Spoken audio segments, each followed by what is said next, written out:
The timing could not be worse for Shedeur Sanders and the Cleveland Browns.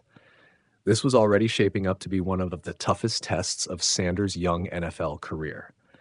Now, heading into a matchup with the Buffalo Bills, the Browns are stripped of some of the few reliable weapons the rookie quarterback has leaned on since taking over the offense.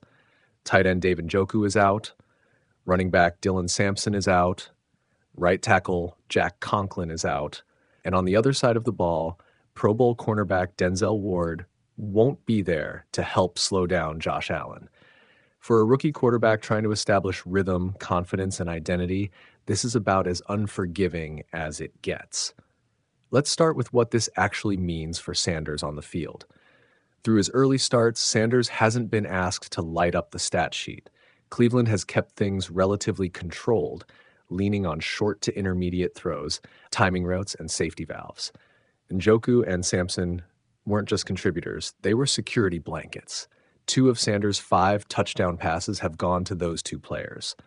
When pressure crept in, Njoku was the big, dependable target over the middle. When the pocket broke down, Sampson provided an outlet that could turn a checkdown into a positive play. Those options are gone. Against a Bills defense that thrives on disguising coverages and forcing quarterbacks to hold the ball just a half second too long, that's a serious problem. Sanders is now walking into a game where his margin for error is razor thin. He doesn't have the luxury of waiting for routes to develop or forcing throws into tight windows just to keep drives alive. That's exactly how turnovers happen, and turnovers against Buffalo usually turn into points in a hurry. Sanders himself seems to understand that reality. When he says, "I just got to get more completions," that's not coach speak. That's a quarterback acknowledging that right now, survival matters more than style. This isn't about highlight throws or proving anything. It's about staying on schedule, keeping the offense functional, and not letting frustration snowball into mistakes. Young quarterbacks often lose games not because they're outmatched physically, but because they try to do too much when things start going wrong. The concern is whether Sanders will be forced into that situation anyway. Without Sampson, the Browns' running back room is dangerously thin. Jerome Ford is already on injured reserve, which leaves Travion Williams and Raheem "Rocket" Sanders behind Quinshon Judkins. Judkins, meanwhile, has averaged under 2 yards per carry over the last 2 weeks. Defenses aren't respecting the run right now, and Buffalo certainly won't unless Cleveland proves otherwise early. That puts even more pressure on Sanders to convert third downs, extend drives, and keep the offense on the field. And if the Bills jump out to an early lead, which is very possible given Cleveland's injuries on defense, Sanders could find himself in a game script that completely works against him. Playing from behind, throwing more than planned, against a defense that's built to attack obvious passing situations is a nightmare scenario for any rookie. The loss of Jack Conklin only amplifies that danger. Conklin isn't just a starter, he's the stabilizer on the right side of the line. Without him, Sanders will likely see more pressure off the edge, more hurried throws, and more broken pockets. That forces quicker decisions, and when you remove trusted targets like Njoku, those decisions become even harder. It's one thing to throw hot routes to a veteran tight end you've already built chemistry with. It's another to trust replacement-level options in high-leverage moments against one of the league's most aggressive defenses. And then there's the psychological side of all this. Sanders is still learning how to manage NFL adversity. This isn't college, where talent gaps can mask bad situations. In the NFL, context matters. Supporting casts matter. Health matters.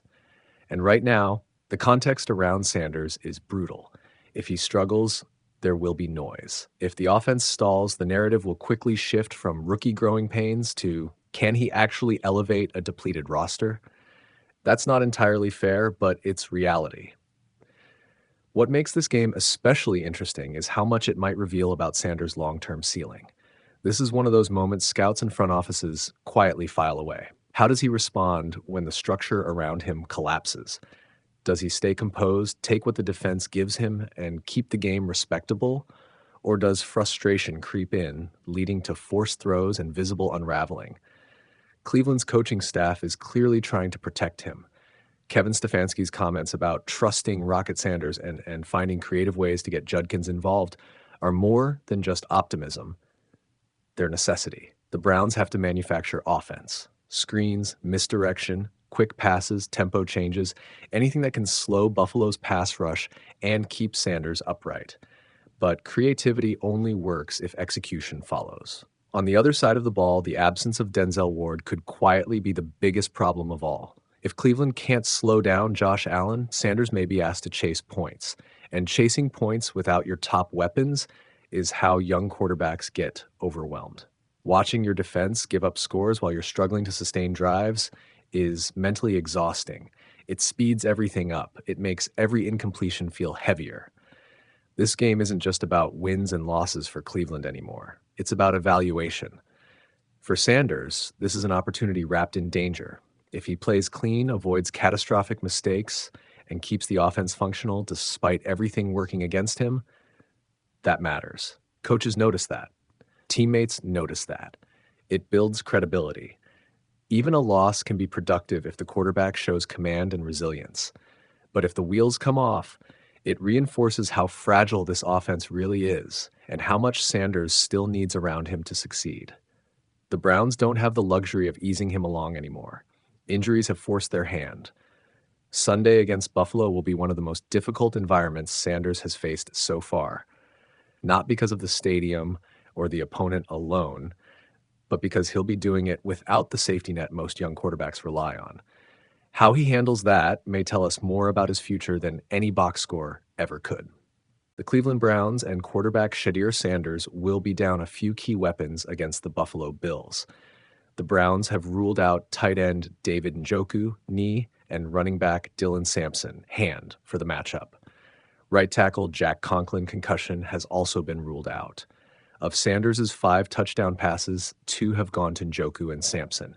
It's unfortunate for the Browns, who don't have a bevy of weapons for Sanders to work with. Sanders has said his focus this week is to get more completions to bring some consistency to the offense. He'll have to do so without a couple of his key targets. I just got to get more completions, Sanders said. And even whenever we're down or anything, I can't press. I just got to remain having those mental notes to myself. Just work within the game and just keep driving the ball, get first downs. Browns shorthanded at running back. Sampson has been a nice wrinkle for the offense as a change of pace to Quinshon Judkins. With Sampson out and veteran Jerome Ford on injured reserve, Cleveland will look to Travion Williams and Raheem Rocket Sanders to pick up the slack. We trust Rocket. He's ready to roll, Browns coach Kevin Stefanski said. Obviously, he was ready to go last week. I don't think we possess the ball enough on offense to really get a true look at him. So if you have a series where you can go rotate a guy in, if there's a longer series where he can go in, I do anticipate him playing. And when he's in there, we trust him. He knows what to do. He's been with us really all season. The Browns will also look for creative ways to get Judkins involved. He's averaged less than 2.0 yards per carry the last 2 weeks. We got to be creative in ways to get Quinshon going. Like if they're going to be heavy in certain areas, we got to find ways to access the part of the field where they're not, Browns offensive coordinator Tommy Rees said. He's created a lot of explosives for us. He's carrying games for us, so finding ways to continue to have him impact the game. Browns Pro Bowler Denzel Ward also sidelined. The Browns will also be without Pro Bowl cornerback Denzel Ward, who will miss his 2nd consecutive game with a calf injury. Earlier in the week, if Ward sounded positive, he'd be able to get on the field. "Yeah, I'm feeling good," Ward said. "Feeling good. Really good."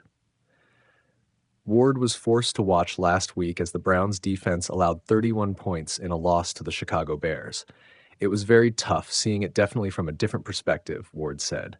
"I was on the sideline watching, seeing it. We've got a lot to work on. But yeah, it was tough. It was tough not being out there with everybody, and I always want to fight with my guys."